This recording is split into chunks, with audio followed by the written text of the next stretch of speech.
अर्पिता मुखर्जी के घर मिल रही दौलत और शिक्षक भर्ती घोटाले में पार्थ चैटर्जी का नाम आने के बाद पश्चिम बंगाल की सियासत में तो बवाल मचा ही है, मगर उससे भी बड़ा बवाल मचा है संसद भवन में। कांग्रेस के सांसद अधीर रंजन चौधरी ने राष्ट्रपति द्रौपदी मुर्मू को लेकर अमर्यादित बयान दिया, तो बीजेपी ने इस बयान को लपक लिया।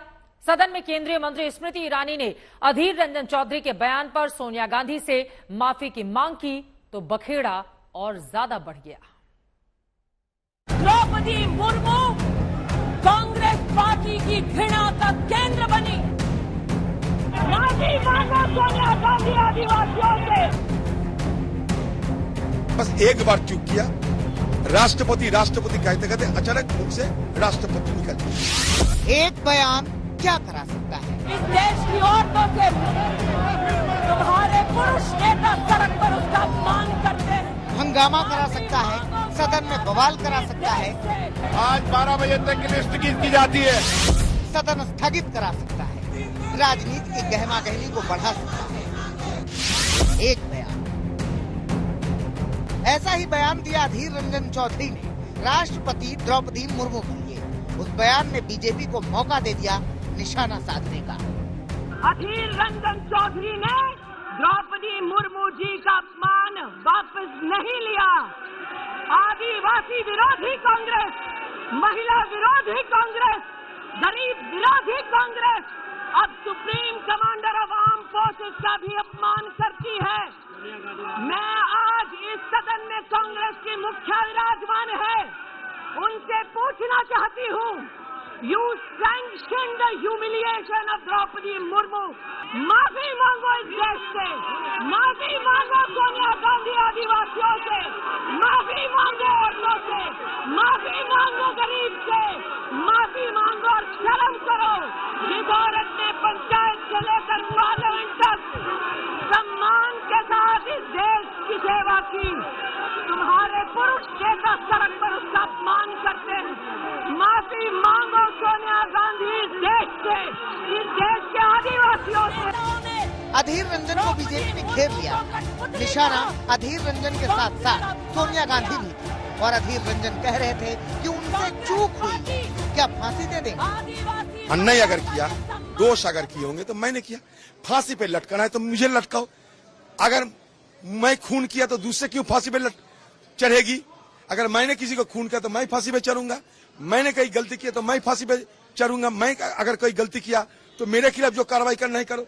मैडम को क्यों इसमें तुम शामिल करना चाहते? इसके मतलब तुम्हारे नापाक इरादे जो है वो इरादे तुम खुद साफ कर रहे हो।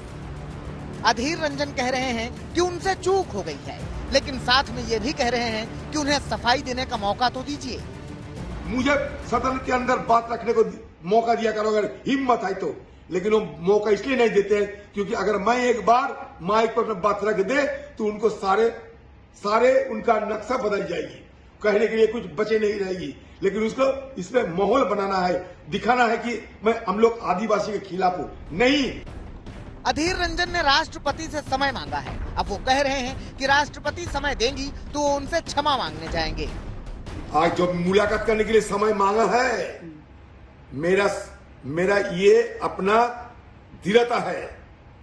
मैं राष्ट्रपति से समय मांग चुके हैं। परसों मुझे समय शायद मिल सकते हैं। अगर सके तो मैं जरूर जाऊंगा, राष्ट्रपति से मिलूंगा, मेरी बात रखूंगा, जरूरत पर हुआ उनसे क्षमा मांगूंगा।